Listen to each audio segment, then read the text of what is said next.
Hey folks, Dan from Ziebart. Just want to show you what goes into actually putting the windshield application that we do for you. First thing we do, we're only going to do half the window so you can see how it works. We take a little bit of steel wool designed to clean your window.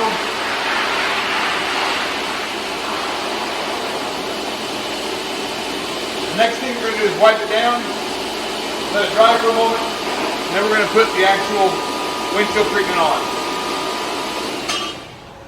So I want to show you, we actually have to break a vial inside of this. What that does, it turns the gas into liquid and allows us to treat. We put this on in a hash pattern. Make sure we cover the whole window.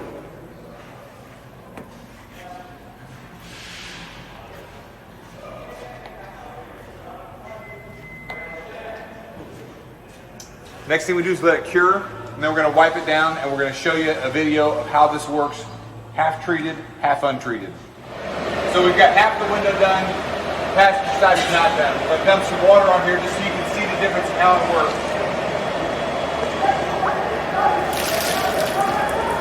Look how much faster this side cleans off.